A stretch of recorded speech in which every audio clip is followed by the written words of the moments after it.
What's going on, Layla? You seem really down in the dumps. Well, you know how I've been turning in some articles for the school newspaper? I guess my teacher thinks I'm doing a good job because he submitted them to a local competition, and now I'm in the running for the state final. But isn't that, a really good thing? I guess, but I've never seen anyone from my school in the finals, so how do I know if it's even possible for me to win? Your teacher obviously thinks you can do this, or else he wouldn't have sent your articles in. And just think, you could be the first winner from your school! Quick, get out your phone. I need someone from the history app to snap you out of this.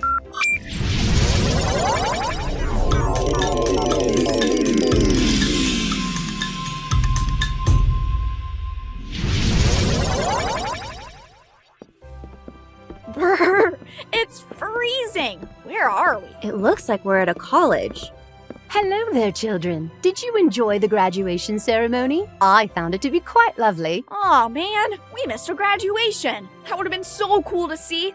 Well, my name is Leo, and this is my sister Layla. We've traveled here from the future. It's nice to meet you, Miss... As of today, it's Dr.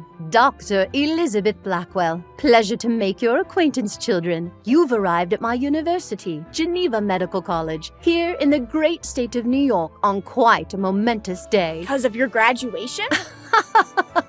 Well, that and the fact that I just became the first woman to graduate with a medical degree. The first woman at your school to get a medical degree? Not just at my school, but the first woman in the entire country. The entire country? Wow, Dr. Blackwell, you've just made history. I sure have. It hasn't been easy, but I'm glad I've helped clear the path for women who would like to study medicine after me. Were there any other women who studied with you? No, I was the only one, and I had to put up a fight to even be admitted to study here. What do you mean? Well, Leo, currently women are not accepted in the medical field. That's totally unfair. It is, but that didn't stop me, even though medicine wasn't my original career path. It wasn't? What was? Teaching, which is a common career for women. When my family and I first moved to the United States from England, my two sisters and I opened a private school. What made you want to become a doctor then? To be honest, becoming a doctor never really interested me. In fact, I hated everything connected with the body and could not bear the sight of a medical book, and the very thought of dwelling on the physical structure of the body and its various elements filled me with disgust. But if it grossed you out, why did you go through with it? I was inspired by a dear friend of mine who was battling a severe illness. As she was dying, she remarked that she would have suffered less if a doctor had been a woman. I was moved by her plight and immediately knew what my new path would be. And that's when you started studying here? Not quite. I applied to many different medical schools, all of which rejected me because it was unheard of for a woman to study medicine. Bummer. But wait, weren't you nervous? Wouldn't it have made you feel better if there was at least one woman who was going through this with you or who came before you? That's how I feel about being the first student from my school to make it into the state finals. Possibly, but just because someone like you has yet to accomplish what you're setting out to do doesn't mean you should give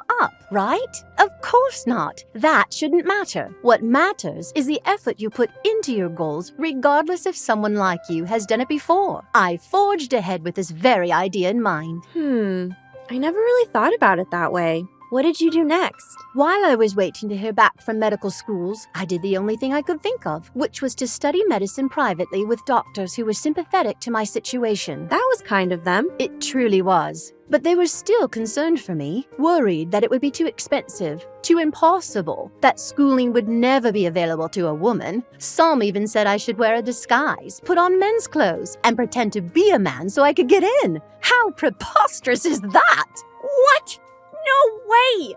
That's wild! You're telling me. But in 1847, after constant rejection, I finally got accepted to the very school we find ourselves at today. But my acceptance was actually meant to be a practical joke. Like a prank?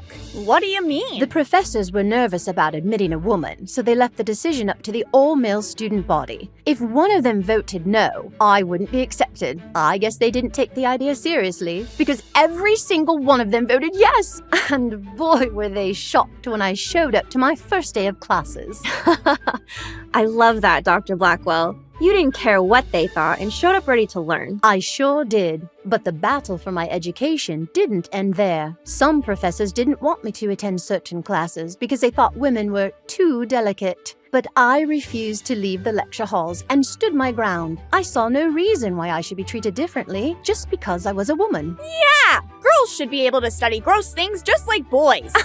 Oh, that's right. And even though not everyone was excited that I was there, I worked my hardest, earned the respect of many of my classmates, and graduated first in my class. Wow, Dr. Blackwell. Through all your challenges, you didn't give up and you succeeded without ever having another woman come before you to show you the ropes. Now I know that shouldn't matter. Thank goodness. I thought it was crazy that you were just gonna give up your chance at winning the state championship just because no one from your school has ever made it that far. Oh no, dear Layla. Don't ever let that stop you. Yes, there might be bumps in the road with you being the first at your school, just like how I encountered obstacles at my school. But just think of all the other people who were the first in their fields to achieve greatness. Great point, Dr. Blackwell. If they had just sat around and waited for someone like them to do it first, we wouldn't have people who changed the course of history, just like you have.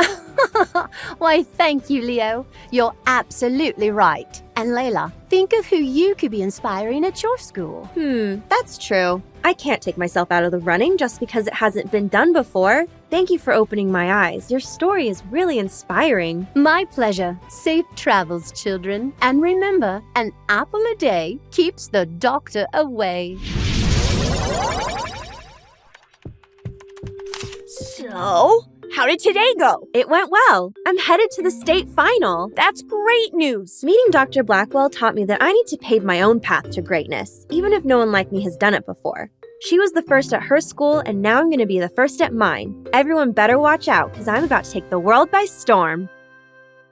If you like time traveling with Leo and Layla, watch more of their adventures at PragerUkids.com. And parents, don't forget to subscribe.